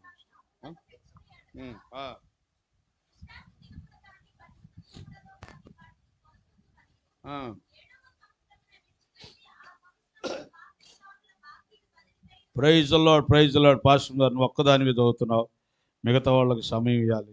నేను ఎక్కడ వాక్యం చెప్పిన పాస్టర్ గారిని చదవని. పాస్టర్ గారిని చదవని, మీరే చదవాలి. ప్రైజ్ ది లార్డ్, హల్లెలూయా. అక్కడ ఉన్న ఆ సారాంశ భాగం ఇంటికి వెళ్ళిన తర్వాత చదవండి. వాళ్ళు ఏం చేశారంటే దేవుని పరిశుద్ధ దినాన్ని నిర్లక్ష్యం చేశారు. ఏం చేశారంట? దేవుని మందిరంకి వెళ్ళి సమాజ కూటంగా కూడుకోవడాన్ని నిర్లక్ష్యం చేశారు. ఈరోజు మనం ఆదివారం ఆరాధన జరిగిస్తున్నాం కదా, అవునా? హల్లెలూయా చెప్పరండి. హల్లెలూయా. ఆరాధనను నిర్లక్ష్యం చేసాము మేము. ఆదివారమే ఫంక్షన్స్ పెట్టుకున్నాం. ఏం పెట్టుకున్నాం? మీరు కాదు, మాకు చాలామంది తెలుసు. ఒక ఊరిలో జరిగింది. ఒక ఊరిలో, ఊరి పేరు అడగొద్దు, ఏం అడగొద్దు. ఆదివారం రోజు పాస్టర్ గారికి చెప్పారు. పాస్టర్ గారు మరి తప్పదు, ఇంపార్టెంట్, వెళ్ళాల్సిందే అంటే ఆయన అన్నాడు, మీరు వెళ్తే వెళ్ళండి అమ్మా, నేను మాత్రం ఆరాధన పెట్టాల్సిందే, దేవుని సన్నిధిని గడపాల్సిందని చెప్పి ఒక 10-15 మందితో ఆరాధన జరుపుకుంటున్నారు. మిగతా వాళ్ళంతా ఏమండి, అంతా వాళ్ళు ఫంక్షన్స్కి బయలుదేరి వెళ్ళారు. కాలువ కట్ట మీద కూడా వెళ్ళాల్సి వచ్చింది. జరిగింది, వెళ్ళాల్సి వచ్చింది. ఆ ట్రాక్టర్ డ్రైవరు ఈ కండ ఒకటి ఉంటుంది కదా, మగవాళ్ళు వేసుకునేది, ఆ కండ వేసుకున్నాడు. వాడిదైన స్టైల్లో పాటలు పెట్టాడు. వెనకమాల ట్రక్కు నిండా వీళ్ళు ఉన్నారు. వీళ్ళు ట్రక్కులో ఉన్నవాళ్ళు అయినా సరే, ప్రార్థన వదిలిపెట్టి వస్తున్నాం, యేసయ్య పాటలు పాడుకుంటూ వెళ్దాం అనుకోవద్దండి పెద్ద ఆయన. అన్నయ్య అనుకోవద్దా? అనుకోవద్దా? వీళ్ళ ధ్యాసలు వీళ్ళు ఈసారి అంత ఇది అంత అది అంత. ఆడవాళ్ళకి ఇదే ముచ్చట, తిట్టుకున్నారు. వీళ్ళు వేసిన కాడి నుంచి అదే ముచ్చట, చీరల ముచ్చటే కదా. వాళ్ళు అట్లా అనుకుంటా ఈ ధ్యాసలో ఉన్నారు వాళ్ళు. వాడి ధ్యాసలో ఉన్నాడు, టేప్ రికార్డు పెట్టుకొని వాడి పాటలు వాడు పెట్టుకొని ఎగురుతా పోతున్నాడు. పోయాడు. ఆ కాలువ కట్ట మీద ఎప్పుడో తీసిన గుంట ఒకటి ఉంది, ఆ జోళ్ళ. వీడేమో పాటలు పిచ్చిన వీడున్నాడు, వీళ్ళేమో మీరే అన్నారు నేను అల్లా. ఏమండి, మీరే అన్నారు నేను అల్లా ఆ మాట. ఎవరు ఆలోచనలు వాళ్ళు ఉన్నారు. ఆ గుంట చేసింది. అది ఎక్కి దిగేసరికి వీడు బాగానే సేఫ్ అయ్యాడు, కానీ వెనక మళ్ళీ ట్రక్కు ఆ లింకు ఊడింది. కాలగట్టు మీద ఓరకట్లా ఆనుకుంటూ పోయింది. ఇంచుమించు 17-18 మంది చాలా చాలా చాలా చాలా ప్రమాదానికి గురయ్యారు. అందులో ఒక ఆమె ఉంది, అందరు లేచి వచ్చిన తర్వాత, అసలు దేవుని మందిరాన్ని వదిలిపెట్టి ఎవడైనా ఫంక్షన్కి వస్తారా? దేవుడు మనకు తగిన శాస్తి చేశాడు. ఎవ్వరు కూడా దేవుని గురించి ఏం మాట్లాడద్దు. అందరూ ముందు ఇదే ట్రాక్టర్, లేకపోతే మన వాళ్ళు వస్తున్నారు ఊరిలో వాళ్ళు, ఆ ట్రాక్టర్ ఎక్కి ముందు హాస్పిటల్కి కాదు వెళ్ళాల్సింది, ప్రార్థన దగ్గరికి వెళ్ళి పాస్టర్ గారి దగ్గరికి వెళ్ళి క్షమాపణ చెప్పి ఆ తర్వాత హాస్పిటల్కి వెళ్దాం. అయిపోతే అయింది, రక్తాలు కారితే కారి అని వాళ్ళు మరలా మందిరం దగ్గరికి వస్తే పాస్టర్ గారు వాక్యం చెబుతున్నాడు. వీళ్ళందరూ చూసి ఆశ్చర్యపోయారు. అందరూ అన్న వాళ్ళ ట్రక్లో ఉన్నాను, అయ్యా ఆటోల్లో తీసుకొచ్చారు కొంతమందిని అంబులెన్స్లో కొంతమంది ఉన్నారు. చాలా గందరగోళం అయిపోయింది ఆ పరిస్థితి. మమ్మల్ని క్షమించండి అయ్యా. నేను వాక్యం చదువుతున్నప్పుడు వాళ్ళ గురించి ఇదే ఆలోచన వచ్చింది. దేవుని మందిరాన్ని నిర్లక్ష్యం చేశారంట, ఆరాధన నిర్లక్ష్యం చేశారు. ప్రియులారా, ఆ లోపాన్ని గమనించి అంటున్నారు, ఇది మొదలుకొని మేము ఈ పునరుద్ధాన దినములు అంటే ఆదివారపు ఆరాధనలో మేము కొనసాగుతాం, దేవుణ్ణి ఆరాధించడానికి నిర్ణయం తీసుకుంటాం. అర్థమైన వాళ్ళు స్తోత్రం చెప్పండి. హల్లెలూయా. ప్రియులారా, మీ ఊర్లో నాకు తెలియదు, మీ పద్ధతులు నాకు తెలియదు. మా ఊర్లో ఇప్పుడు చాలా మార్పు వచ్చింది. గత కొన్ని సంవత్సరాల క్రితం ఎట్లా ఉండేదంటే, ఆదివారం రోజే, ఇప్పుడంటే వాషింగ్ మిషన్స్ వచ్చినాయి, బట్టల పని పెట్టుకునేవాళ్ళు. ఆదివారం రోజే చేపలు కోసే పని. ఆదివారం రోజు ఇంట్లో అన్ని సమస్యలన్నీ ఆదివారం రోజు చేసుకొని ఎప్పుడో నేను వాక్యం చెప్పే సమయానికి వచ్చేవాళ్ళు. కొంతమంది వ్యాపారానికి వెళ్ళేవాళ్ళు. ఇలా అంటే ఆదివారం రోజునే ఆరాధన నిర్లక్ష్యం చేసే పరిస్థితిలోకి వెళ్ళిపోయారు. ప్రియులారా, ఇదే సేమ్ సిచ్యువేషన్ బైబిల్లో మనం చూస్తున్నాం. వారు ఆదివారమును నిర్లక్ష్యం చేసి దేవుని కోపానికి గురైపోయారు. గ్రహించి వాళ్ళు అంటున్నారు, అయ్యా మేము ఆదివారం ఏ పని మేము చేయడానికి ఇష్టపడనే, వ్యాపారము చేయము, ఏ పని చేయమేము, ఆదివారం దేవాన్ని సన్నిధికి వచ్చి ఆరాధన చేస్తామని తీర్మానం చేసుకున్నారంట. గట్టిగా స్తోత్రం చెప్పండి, గట్టిగా చెప్పండి హల్లెలూయా. ఏం తీర్మానం చేశారు? రెండవది చెప్పాలి, నా సొంత విషయాలు కాదు ఇవి, బైబిల్లో ఉన్న సంగతి. నెహెమ్యా కాలంలో జరిగిన 10వ అధ్యాయం అంతా మీతో మాట్లాడుతున్నాను.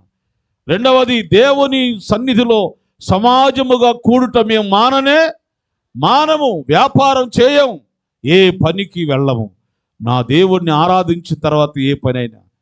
నిజంగా ఎంత గొప్ప తీర్మానం అండి. దీన్ని ఒప్పుకున్నారు వాళ్ళు. మీలో ఎంతమంది గత 2023 సంవత్సరం ఈ మందిరంలో ప్రతి ఆదివారం మానక వచ్చారో వాళ్ళు హృదయపూర్వకంగా స్తోత్రం చెప్పండి, గట్టిగా చప్పట్లు కొట్టండి వాళ్ళని బట్టి. హల్లెలూయా. ఎంత చక్కగా కొట్టారంటే ఆనందింపదగ్గేటట్టుగా. హల్లెలూయా. ఆ మాత్రం కొట్టారు, సంతోషం కదా. వాళ్ళు రెండవ అంశం చాలా ఉన్నాయి, దాంట్లో నాకు టైం లేదని అన్ని కుదించి మూడే విషయం. దేవుని మందిరమును మేము నిర్లక్ష్యం చేయం. అసలు దేవుడు ఎంత గొప్పడో తెలుసా? నువ్వు నిర్లక్ష్యం చేయొద్దని కూడా చెప్పాడు. ఎందుకు చెప్పమంటారా? కొరింథీ పత్రికలో అన్నాడు, మీరు దేవుని ఆలయమై ఉన్నారని ఎరుగరా అన్నాడు. ఎవరంట మనం? హల్లెలూయా. గట్టిగా చేద్దాం, హల్లెలూయా. ఏమండి, దేవుని ఆలయమై ఉన్నారని మీరు ఎరుగరా?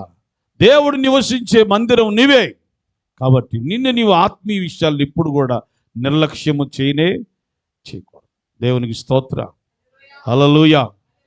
మూడవ అంశం చెబుతాను చూడండి ప్రియులారా, టైం లేదు, అందుకే వివరించడానికి టైం లేదు. కొంచెం అర్థం చేసుకోవాలి. యేసుబాబు గారు నన్ను క్షమించాలి. 10వ అధ్యాయం 35వ వచనం. ఆ, ఆ, ఆ, ఆ. Praise the Lord. Hallelujah, hallelujah. ఎవరి బోధ ఎలా ఉందో నాకు తెలియదు, కానీ దేవుడు చెప్పిన సంగతులు నేను చెప్తాను వినండి. వీళ్ళు చేసిన దానిని ఎలాగా రెక్టిఫై చేసుకుంటున్నారంటే, వాళ్ళ లోపం ఏం గమనించారంటే, అంతకుముందు వాళ్ళు ప్రథమ ఫలాలు తీసుకొచ్చేవాళ్ళు, 3 నెలల పంటను తెచ్చేవాళ్ళు, మొక్కుబళ్ళు తెచ్చేవాళ్ళు, ప్రియులారా దశమ భాగాన్ని తెచ్చేవాళ్ళు. చాలా అర్పణలు ఉన్నాయి. ఏది? దేవుని ప్రజలు తెచ్చే అర్పణలు చాలా విధానాలు ఉన్నాయి. వాటన్నిటిని ఏం చేశారంటే వాళ్ళు ఇవ్వడం మానేశారు. అసలు దేవుని దగ్గరికి రావడం మానేసి మొత్తం వీటన్నిటిని మానివేశారు. దేవుని ప్రజలు అనబడినటువంటి వీళ్ళు మానివేసి చివరికి క్షామం వచ్చేసింది, కరువు వచ్చేసింది. ఎంత విలవిల్లాడిపోతున్నారంటే అంతగా శ్రమను అనుభవిస్తున్నారు. ప్రియులారా జాగ్రత్త అండి. నానా రకాలైన బోధలు ఉన్నాయి. మనం దీవించబడే బోధ చెబుతున్నాం. వీళ్ళు అనుకున్న సంగతి, తీర్మానం చేసుకున్న సంగతి, అయ్యా ఇది మొదలుకొని మేము అలా చేయం, మా ప్రథమ ఫలాలు నీ సన్నిధికి తీసుకొస్తాం. మాకు దేవుడు నీవిచ్చిన దానిలోంచి ప్రతిదీ కూడా శ్రేష్టమైన వాటిని నీ సన్నిధికి మేము తీసుకొస్తాం. లాస్ట్కి అంటారు 10వ వంతు భాగమును కూడా మేము ఈ సన్నిధికి తీసుకొస్తాం. దేవునికి స్తోత్రం. గట్టిగా చెబుదాం హల్లెలూయా. చాలా మంది అక్కడ ఉన్నటువంటి ప్రజలందరూ తీర్మానం చేసుకుంటున్నారు, ఇది మొదలుకొని. ఎందుకు? ధర్మశాస్త్రం చెప్పింది, దేవుని వాక్యం సెలవిస్తూ ఉంది, నీ రాబడి అంతటిలో 10వ వంతు భాగమును దేవుని మందిరం తీసుకురమ్మని, ఆహారమును తీసుకురమ్మని, శ్రేష్టమైన వాటిని ఆయన సన్నిధికి తీసుకురమ్మని లేఖనం చెప్పింది. మేము నిర్లక్ష్యం చేశాం, ఎంతో నష్టపోయాం. ఇది మొదలుకొని మేము మరలా దేవునికి ఇవ్వడం ప్రారంభిస్తాం. గట్టిగా స్తోత్రం చెప్పండి. హల్లెలూయా. చాలా మంది ప్రియులారా, మా ఊరు సంగతి చెప్పంటారా? నేను మా వాళ్ళని బలహీనం చేసి మాట్లాడట్లేదు, ఉన్న యథార్థం చెబుతున్నా. మా ఊరు ఏదని కూడా అడగబాకండి. హల్లెలూయా. గట్టిగా చెప్పండి హల్లెలూయా. ప్రథమ ఫలాలంటే ఫస్ట్ కోడిగుడ్డు మాత్రం శుభ్రంగా తెచ్చింది. ఏది? అర్థం కాలేదా? ఎగ్ అండి, అయ్యగారండి, ప్రథమ ఫలం అండి అంటారు. ఇంటి మీద పడినది సొరకాయ. ఏది? ఏదన్నా ఇంటి మీద పెడతారే సొరకాయ చెట్టు, తీగ చక్కగా శుభ్రంగా కలిగిపోద్ది. ఆ సొరకాయ. ఈ మెట్ట పొలాల్లో, మిరప తోటల్లో అక్కడక్కడ సొర చెట్లు వేస్తారు, అక్కడ పుట్టిన సొరకాయ. అయ్యగారండి ఫస్ట్ కాయ నీకేనండి అంటది. ఇక వీటిలో ప్రథమ ఫలాలు తయారు. రాను వాళ్ళు కూడా వాక్యం ద్వారా మారి సమృద్ధిగా వస్తున్నారు. కానీ తర్వాత దశమ భాగం అనేసరికి చాలా ఆశ్చర్యకరమైన విషయం. ఇన్ని సంవత్సరాల్లో పురుషోత్తం అన్నయ్యకి మా సంఘం గురించి బాగా తెలుసు. ఆయన ఎన్నోసార్లు మా సంఘంలో బోధించిన సేవకుడు. ఒక ఆమె అంటే ప్రతి వ్యక్తిని మనం దర్శించి మాట్లాడడం కుదరదు కదా. అమ్మా దశమ భాగం గురించి మాట్లాడుతున్నాడు దేవుడు, నీకు అర్థమైందా అని అడిగి ఈ మధ్య రీసెంట్గా. అంటే ఏందయ్యా అంది. ఏమైపోవాలి, నేనేమైపోవాలి చెప్పండి? అంటే ఏందయ్యా అందండి. యథార్థంగా చెప్పా.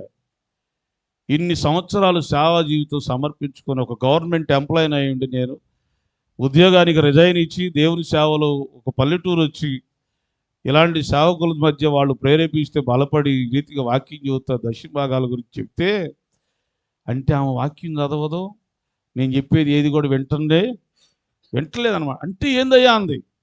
నా గుండె పగిలినంత పని అయ్యి 3 రోజులు ఉపవాసం ఉండి ప్రార్థన చేశాను. 3 రోజులు సంఘం కోసం 3 రోజులు నేను ప్రత్యేకంగా ఉపవాసం ఉండి ప్రార్థన చేసుకున్నాను. ఎందుకంటే బాధ వేసింది. ఆత్మీయ విలువలు తెలియని పిల్లలు చాలామంది ఉన్నారు. నిజమేనండి. సంఘంలో ఒక్కొక్క ఆమె నిద్రపోద్ది, వచ్చిన 10 నిమిషాల్లో చేస్తుంది. అంటే కళ్ళు తెరిచి నిద్రపోయే అలవాటు ఉంది. కళ్ళు చేసి చూసినట్టే ఉంటుంది నా ఇంకా. ఆమెని ఒకసారి గమనించాం, అడిగాం, ఇద్దరు ముగ్గురిని అడిగాం, ఏంటి ఆమె అలాగే చూస్తుంది, మీకు తెలియదా పాస్టర్ గారు ఆమె నిద్రపోయిద్దండి కళ్ళు తెరిచి అట్నే. వాళ్ళ ఆయన కూడా భయపడ్డాయి ఆయనకి. ఆమెను చూసి అంటే ఎట్నే చూస్తూ ఉంటాడట. ఆయనకి ఏం చేయాలో అర్థం కాక, అది నాకు తెలియదు ఆ సంగతి. తర్వాత వీళ్ళు చెప్పారు, ఆమె కళ్ళు తెరిచినట్టే ఉంటుందని నిద్రపోద్దని. మాయ్ లేపాను, ఆమె లేపు నిద్రపోతుందంట అంటే పొరపాటు లేపింది. ఆ రోజు తగాదయింది. మా సంఘంలో విషయమేనండి. పాస్టర్ గారు పిలుస్తారు, చూస్తున్నారులే అంటే ఊరుకో నేను వింటున్నా వాక్యం, మోయినారు మొయ్యి అంది. ఏమండి ఎంత విచిత్రం చూసారా. సరే తర్వాత అయిపోయింది, వాక్యం అంతా అయిపోయిన తర్వాత కొంచెం డిస్టర్బెన్స్ అయింది, అంతా బాగానే ఉంది. ఈ లేపినావు నా దగ్గరికి వచ్చి అంటే మా ఇద్దరు తగాదు పెడదామని లేపమన్నావు నువ్వు, నా మీదకి వచ్చిందండి. విశ్వాసంతో ఎంత జాగ్రత్తగా ఉండాలయ్యా యేసుబాబు, స్తోత్రం, హల్లెలూయా. ఆమె నా మీదకి వచ్చింది అంటే మేమిద్దరం బాగుంటే మమ్మల్ని ఇది చేయటానికి నువ్వు లేపమన్నావా? ఆమె పడుకునే సంగతి నీకు తెలుసా? నాకు ఎప్పటి నుంచో తెలుసు. నువ్వు లేపమన్నావని లేపాను. ఎంత డిస్టర్బెన్స్ అయింది అనుకుంటున్నా ఆ రోజు. ఒప్పుకోరు మనుషులు ప్రియులారా ఆమె అనే మాటకి. భాగం అంటే ఏందంటే నాకు చాలా వేదన కలిగింది, దుఃఖం వచ్చింది కూడా. అంటే ఇంతవరకు ఒక్క రోజు కూడా ఆమె దశంభాగం లేదు. ఎలా దీవించబడతారు, ఎలాగ వర్ధిల్లుతారు? పరలోకంలో వారి కోసం ధనం ఎక్కడ ఉంటుంది? తెలియకపోతే ఎంత నష్టం తెలుసా? రేపు ఒకవేళ అంటే ఒక చిన్న స్టోరీ లాంటివి చెబుతాను, అంటే కథ కాదు, కల్పన కాదు. పరలోకంలో మీ కొరకు ధనము సమకూర్చుకోమన్నాడు. ఆత్మ సంబంధమైన వరాలు రేపు నీకు చాలినంత దేవుడు సమకూర్చకపోతే మొట్టమొదట ఎవరి వంక చూస్తావు నువ్వు? నీ సేవకుడు వంక. ఏం పాస్టర్ గారు ఇట్లా కానీ చెబితే నేను జాగ్రత్త పడేదాన్ని కదా అనవా? అనరా? అంటారా లేదా? గట్టిగా చెబుతామండి, అంటావా లేదా? చెబుతున్నాం. అందుకే దేవుని వాక్యం చెబుతుంది. ఈ ప్రజలు అంటున్నారు, ఇది మొదలుకొని మా ప్రథమ ఫలాలని, 3వ వంతు భాగాన్ని, కృతజ్ఞతార్పులను, బలులను, దశమ భాగములను మా దేవుని సన్నిధికి మేము తప్పనిసరిగా, చెప్పండి, కంప్లీట్ చేయండి, తీసుకొని హల్లెలూయా. మనం చేయగలమా? ఆ తీర్మానం చేయగలమా మనం? ఏందని మాట్లాడరేగా? హల్లెలూయా, హల్లెలూయా, హల్లెలూయా. చాలా అనుభవాలండి, అనుభవాన్ని బట్టి మాట్లాడుతున్నాం. చాలా అనుభవాలు. మా దగ్గర ఒక టీచర్ వస్తుంది, అయ్యా గవర్నమెంట్ ఎంప్లాయ్, ఆమెకు 40-50 వేల రూపాయలు సాలరీ వస్తుంది. ఒకరోజు నిలబెట్టి అడిగాను నేను, నీ దశమ భాగం ఏం చేస్తున్నావు? 2వ వారం చర్చికి రాలేదు. 3 నెలలు రాలేదు. 3 నెలల తర్వాత అంటే ఆమె అనుకుంది పాస్టర్ గారు ఇంటికి వస్తే అడుగుతాడేమో, 4 ఇదులు ఇద్దాం అనుకుందాం, నా భాషలో చెబుతున్నా. దశభాగం అడిగో, అసలు మీకు ఎందుకు ఇవ్వాలి అది మాట్లాడదాం అనుకుందో, లేకపోతే మొత్తం మీద నేను మాత్రం వెళ్ళా. నీవు కాకపోతే దేవుడు మొద్దకు ఏమన్నాడు? నీ ద్వారా కాకపోతే దేవుడు మరొక ద్వారం ద్వారా యూదులను రక్షిస్తాడు. దేవునికి స్తోత్ర. గట్టిగా చెప్పండి హల్లెలూయా. ఆ రోషం ఉంది. అందుకని నేను అసలు ఏం మాట్లాడకుండా సైలెంట్గా ఉన్నాను. ఒకరోజు ఫోన్ చేశాను, సహోదరి నీ దశమ భాగం ఏమో అలా పెట్టు, మందిరానికి ఎందుకు రాలేదమ్మా అన్న. అంటే వచ్చింది డైరెక్ట్ నాతో ఫేస్ టు ఫేస్ చెప్పింది, మీరు దశమ భాగం అడిగారని నా మనసు ఎందుకు నొచ్చుకుందన్న. అసలు దశమ భాగం నాకు ఇస్తున్నావా దేవునికి ఇస్తున్నావా అన్న. నాకు ఇస్తున్నావా దేవునికి ఇస్తున్నావా అన్న. దేవునికి అన్న. మరి నా మీద కోపం ఎందుకు? పడితే ఎవరి మీద పడాలి అన్న? ఎవరి మీద పడాలి? దేవుడి మీద పడాలి కదా. ప్రభువా ఈ పాస్టర్ గారు దశభాగం అడుగుతున్నాడు అంటే ఆయన ఇంటి సామాన్ చెబుతాడు, ఆయన ఏం అనుసరిస్తాడు? అది నాది, తీసుకురాకపోతే లెక్క వసూలు చేయాలో అట్లా నేను వసూలు చేస్తాను. దేవుడు మాట్లాడతాడు. నిజమండి, సేవకుడిగా నేను చెబుతున్నాను. ఒక 3 నెలల్లో నా మొత్తం టోటల్ ఇంచుమించు దగ్గరగా ఒక 40-50 వేల రూపాయలు నేను దేవునికి ఇవ్వాల్సి వచ్చాను. నా సాక్షిని చెబుతున్నాను, ఇవ్వాల్సి వచ్చాను. ప్రభువా ఇస్తానన్న. అవి ఎందుకు సడన్గా దేనికో వాడాను నేను. నా యథార్థ సాక్షి చెబుతున్నాను, ఎందుకు వాడాను నేను. అలాగా పడకను పడిపోయింది. ఆ దశమ భాగం ఒక అలా మర్చిపోయాను. సంవత్సరం తర్వాత 1,25,000 రూపాయలు నేను లాస్ అయిపోయాను. ఎంత? 1,25,000. అప్పుడు జ్ఞాపకం వచ్చింది, దేవుని దగ్గర ఎంత ప్రార్థన చేశాను. నిజమండి, ఆయన పక్షపాతి కాదు. దేవునికి స్తోత్రం. ఆయన సొమ్ము ఆయన ఎలా వసూలు చేసుకుంటాడు ఆయన తెలుసు. అందుకని దశమ భాగ విషయంలో మాత్రం దేవుని పిల్లలు ఏం చేశారంటే భయపడిపోయారు. ప్రభువా, నీకు ఇవ్వవలసింది మేము నీకే ఇస్తాం. మనం సేవకుల వైపు సంఘాల వైపు చూడకూడదు. దేవుని భాగము దేవునికి మనము కంప్లీట్ చేయండి. దేవునికి మనము ఇవ్వవలసిందే. దేవునికి స్తోత్రం. హల్లెలూయా. అలా ఇచ్చి చూడండి, దేవుడు మిమ్మల్ని ఆశీర్వదించకపోతే నన్ను అప్పుడు అడగండి. దేవుడు నన్ను అంచెలంచెలుగా ఆశీర్వదించడానికి గల కారణం, నా రహస్యం అదే. దేవునికి ఇచ్చే విషయంలో ప్రతి రూపాయలు కూడా ఇది దేవుని భాగం అని తీసి దేవునికి ఇస్తా. నా రహస్యం అది. మీకు మేము ఎందుకు చెప్తా అంటే, ప్రియులారా, ఇదేదో మిమ్మల్ని మోటివేట్ చేయాలని కాదు. దేవుని భాగం దేవునికి ఇచ్చి శోధించండి. దేవుడు తప్పనిసరిగా ఆకాశపు వాక్యలను దేవుడు ఇప్పుతాడు. గట్టిగా స్తోత్రం చెబుదాం. హల్లెలూయా. ఒక సేవకుడిగా కృపాపేట దగ్గర నుండి చెబుతున్నా. ఒకరోజు నాకు తెల్లవారితే 1,00,000 రూపాయలు అవసరం. దేవుడు అన్నాడు కదా శోధించమని. సంఘం దగ్గర నుంచి సపోర్ట్ రాదు, నాకు అంత రాదు. ప్రియులారా, తెల్లవారితే 1,00,000 రూపాయలు కట్టాలి. యథార్థమైన సంఘటన. ఎలాగా? రేపు సాయంత్రం లోపు టైం ఉంది నాకు. ఎలాగా? ప్రభువా అని రాత్రి అంతా మందిరంలో కూర్చొని అలాగా దేవుని సన్నిధిలో ప్రార్థన చేస్తాను. నా వల్ల కాదు ప్రభువా, శోధించమన్నావు. ఈరోజు నేను శోధిస్తాను, అడుగుతున్నాను. దేవునికి స్తోత్రం చెప్పండి. 11 ఉదయం 11 ఆ ప్రాంతంలో ఫోన్ కాల్ వచ్చింది. చూసుకోండి, మీరు కూడా ఫోన్పే ఓపెన్ చేసుకో, ఒకవేళ ఇది నమ్మకం కాదని. ఫోన్ వచ్చింది 11 ఆ ప్రాంతంలో. సార్, మీరు పలానా అడ్రస్ మీదేనా? పలానా అంటే మాదేనా? మేము వస్తున్నాం సార్, మీరు మాకు టైం ఇవ్వండి, ఒక పావుగంట అంటే. వారు సాయంత్రం 3:30-4 ఆ ప్రాంతంలో వచ్చారండి. మొత్తం చూసుకున్నారు. నా ఆధార్ కార్డు, నా పాన్ కార్డు మొత్తం తీసుకున్నారు. సార్, మేము మీకు ఇంత శాంక్షన్ చేస్తున్నామండి అన్నారు. నేను అనుకున్నాను ఇదంతా ఒట్టి బోగస్ ఏమో. ఒక్కరోజు పొద్దున 11 గంటలకు ఫోన్ చేశారు. విజయవాడ నుంచి 3-3:30 గంటలకల్లా ఖచ్చితంగా వాళ్ళు అన్న టైంకి వచ్చారు. మేము ఇంత మీకు శాంక్షన్ చేద్దాం అనుకుంటున్నామండి అంటారు. అంతే. నేను ఇదంతా నమ్మశక్యంగా లేదే అన్న. మా పాస్టర్ గారు కూడా కాదు, ఇదంతా నమ్మేటట్టు ఏం లేదే అంది. మీరేం అవసరం లేదు, మాకేం రూపాయి కూడా ఖర్చు పెట్టదు, ఇవ్వద్దండి. మీరు సాయంత్రం 7-8 గంటలకల్లా మీ అకౌంట్ చూసుకోండి, మీ ఫోన్లో మెసేజ్ వస్తాడు. ఖచ్చితంగా 8 గంటలకల్లా నా దాంట్లో 1,08,000 రూపాయలు వచ్చేసినాయండి. ఏంది అట్లా చూస్తున్నారు? చెప్పరా పాస్టర్ గారు అని చెప్పాడు. దేవునికి ఘనతండి. హల్లెలూయా. 1,08,000 రూపాయలు నా అకౌంట్లోకి వచ్చింది. నేను కూడా నమ్మలా. ఏందిరా ఇది, నా ఉన్న డబ్బులు లాగుతారా, ఇది లేనిపోయింది అనుకుంటున్నాను నేను. నా ఫోన్లో కొంత బ్యాలెన్స్ ఉంది, అవి వేలల్లో ఉన్నాయి, అవి తీసేస్తారా ఏంది అనుకుంటున్నాను నేను. చూస్తే ఏటీఎంకి వెళ్ళి చూస్తే ఒరిజినల్గా అమౌంట్ 1,08,000 రూపాయలు. అలాగే దేవుడు చేశాడు, ఎవరు చేశాడు, వాళ్ళు ఎవరో నాకు తెలియదు. 11 గంటలకు ఫోను, సాయంత్రం 8 గంటలకు 1,00,000 రూపాయలు, 1,08,000 రూపాయలు అకౌంట్లోకి వచ్చేసి. నేను ఆయన శోధించా. ఎందుకని ఇంత నమ్మకంగా చెబుతుంది తెలుసా? నేను ప్రతి దానిలో దేవునికి నమ్మకంగా చెప్పలేదండి. హల్లెలూయా. మీరు ఎక్కడైనా నాకు తెలియదు, నేను దూరం వెళ్ళాలి కదా. ముగించేస్తున్నా, లాస్ట్ మాట. ప్రతి దానిలో నమ్మకంగా. ఆనాడు ఇశ్రాయేలు ప్రజలు, యూదులు, దేవుని ప్రజలైన వారు ఎలాగో తీర్మానం చేసుకున్నారు, ప్రభువా నాకు ఇచ్చిన ప్రతి దానిలో ఆయన ఈపోతే మనం ఏమైపోతామండి? గట్టిగా చెప్పండి హల్లెలూయా. గట్టిగా చెబుదా హల్లెలూయా. నేను కష్టపడ్డా, నేను చదువుకున్నాను అనుకుంటా, నా వ్యాపారం, నా ఉద్యోగం అనుకుంటా, కానీ 11 సార్లు బాత్రూమ్ తలుపు తీసి వేసి ఉంటే ఏ ఉద్యోగం చేస్తాం మనం? అర్థం కాలేదా?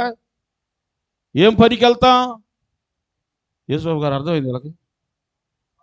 అర్థం కాలేదు కదా. 11 సార్లు అనుకుందామండి. బాత్రూమ్ డోర్ అంటే అర్థమైంది, విరోచనాలండి. ఇవి మనల్ని ఏం తీసుకెళ్తుంది? అంబులెన్స్లో తీసుకెళ్ళాలి. పట్టుకోండిరా. ఎంత రెస్ట్ ఏమండి. అప్పుడు నేనేమనుకున్నానంటే ఆయన ఆరోగ్య ప్రదాత, ఆయన ఆరోగ్యం ఇస్తేనే జాబ్ చేయగలిగాం, ఆయన ఆరోగ్యం ఇస్తేనే పని చేయగలిగాం, ఆయన ఆరోగ్యం ఇస్తేనే వ్యాపారం చేయగలిగాం, ఆయన ఆరోగ్యం ఇస్తేనే కుటుంబంలో ఆరోగ్యవంతులుగా కనబడుతున్నాం. ప్రియులారా, మనలో ఏదైనా బలహీనత, ఏదైనా డిసీజ్ కనబడితే మన ఇంట్లోని వాళ్ళు చేదరించుకుంటారండి.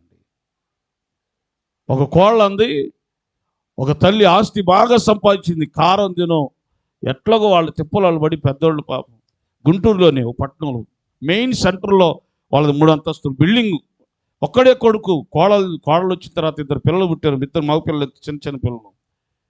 ఆ కోడలు అంటది, మీ అమ్మ మీ నాన్నే ఎక్కడన్నా ఇల్లు అద్దె తీసుకున్నాను మనం, వాళ్ళు దగ్గుతున్నప్పుడు ఆ ఉమ్ము బయటకు వచ్చి మా పిల్లలు తగిలిద్దాము, వాళ్ళకి బ్యాక్టీరియా అంటుకుంటుందేమో, కాబట్టి వాళ్ళు అశుభ్రం చేస్తున్నారు, కాబట్టి వాళ్ళని బయట ఎక్కడన్నా రూమ్ రెంట్ ఇల్లు అద్దె తీసుకుని అలా పెట్టందండి. ఆ పంచాయతీకి మేమే వెళ్ళాం. లేకపోతే నేనెందుకు చెబుతాను, ఇదేం కల్పన అనుకున్నారా? ఏం పడిందంట, ఏం చెప్పట్లా, ఆమె ముగియమంటారా?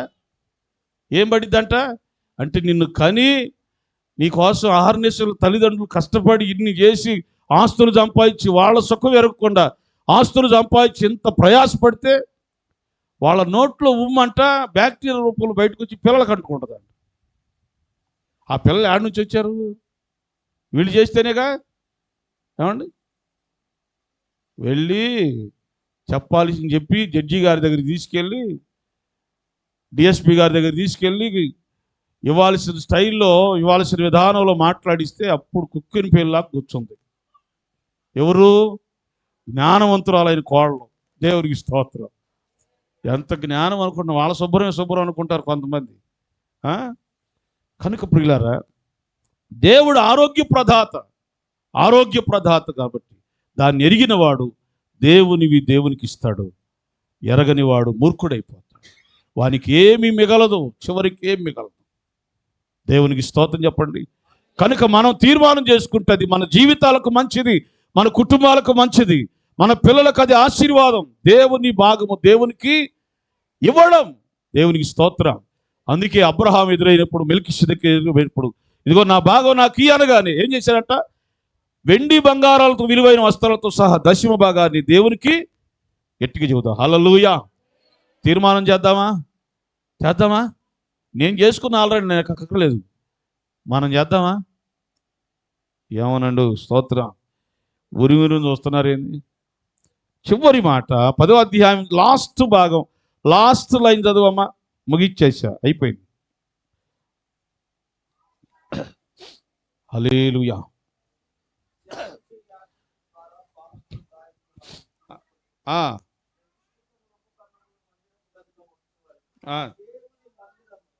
అబ్బా, అందరూ చదవండి. మా దేవుని మందిరమును మేము, అందరు చెప్పండి హల్లెలూయా.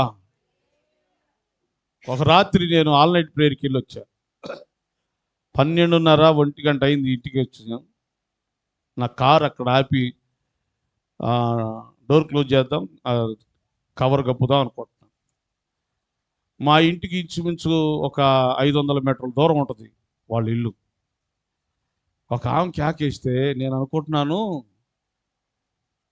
భయంకరమైన శబ్దం అనమాట అది. నాకెందుకు భయం వేసింది అసలు ఆ స్వరం దెబ్బకి. ఇది నాకేం అర్థం కాలేదండి, నిజం. అది ఇప్పుడు కూడా బాగా గుర్తు. ఇక వెంటనే ఆ డోర్ లాక్ చేయటం అవన్నీ ఆపేసి అసలు ఏం జరిగిందని చూస్తున్నాం. ఒక ఆమె చాలా 500 మీటర్ల దూరంలో లాస్ట్ కరెంట్ పోల్ దగ్గర కేకేసిందా. వాళ్ళ ఆయన ఏమంటుంది తెలుసు, ఓయ్ అని కేకేసినట్టుంది.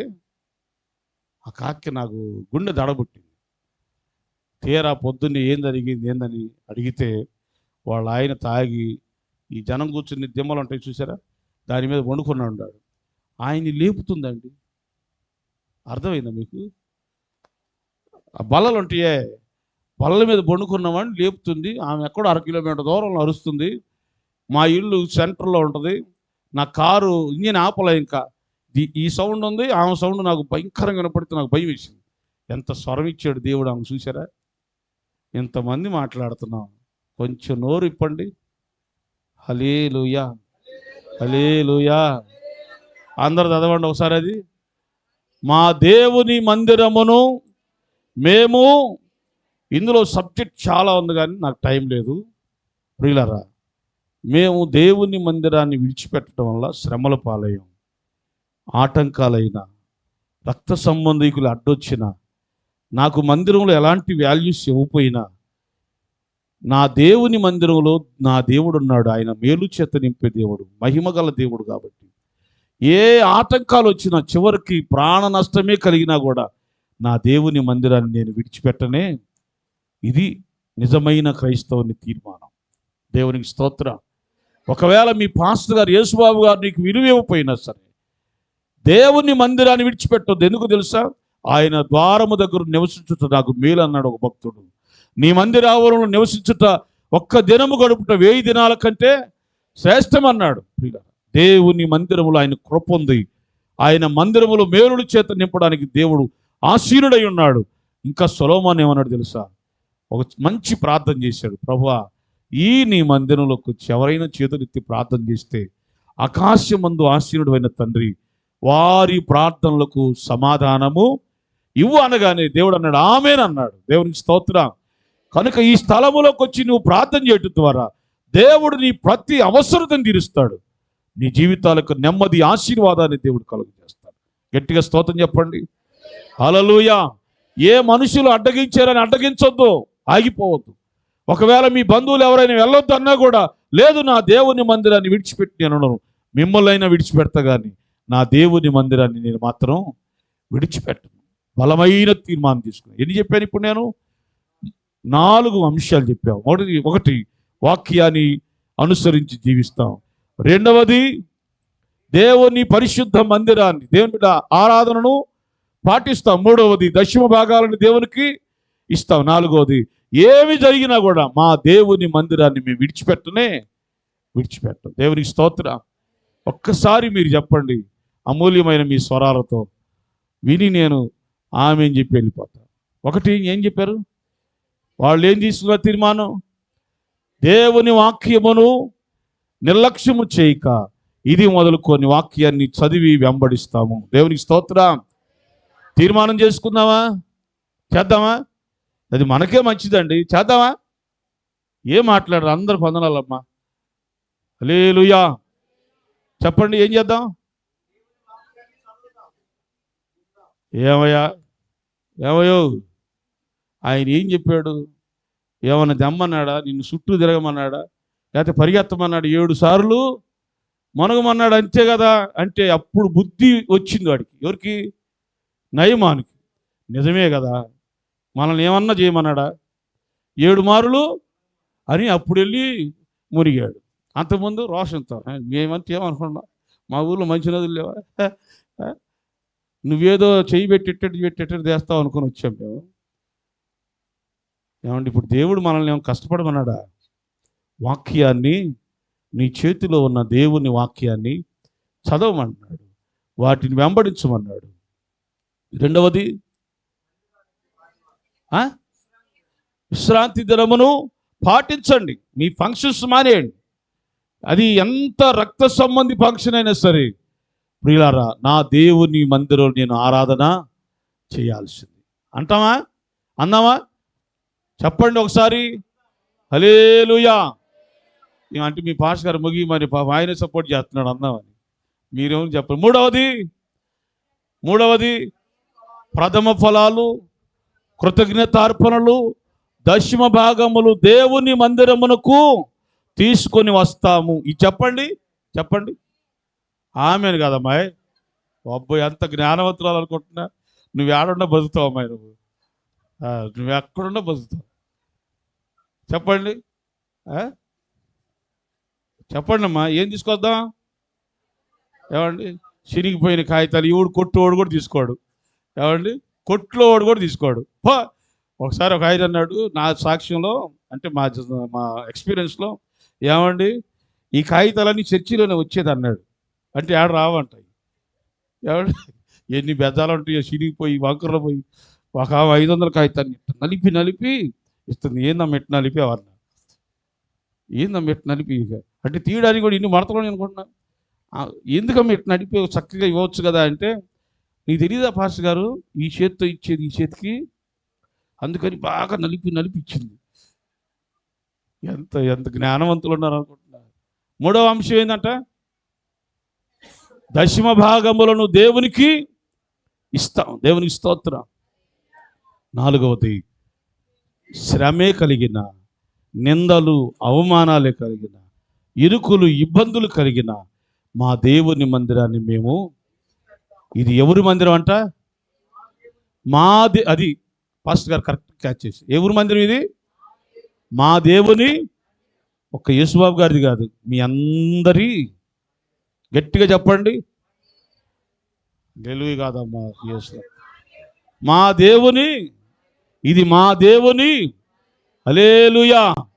అంటే ఏముంది మీకు దీంట్లో, బాధ్యత ఉంది. ఇందులో ప్రార్థన చేయాలి, ఉపవాసాలు ప్రకటించుకొని ఉపవాసాలు చేయాలి, దేవుని పరిచర్య చేయాలి. ఈ పరిచర్య కావలసినటువంటి ప్రతి దానిలో నువ్వు పాలి భాగస్తులు కావాలి. ఇది నీ పని, ఇది నీ దేవుని మందిరం. కాబట్టి ఎన్ని ఆటంకాలు వచ్చినా ఈ మందిరాన్ని విడిచిపెట్టకుండా దేవుని సన్నిధిలో నాటబడిన ఒలీవ మొక్కల వల్లే ఫలించాలని ప్రభుపేటని మనం చేస్తున్నా. దేవుడు అట్టి కృప ఈ సంఘానికి, ఈ సంఘంలో ఉన్న ప్రతి కుటుంబానికి, సేవకుడి కుటుంబానికి దయచేయను గాక. ఆమేన్.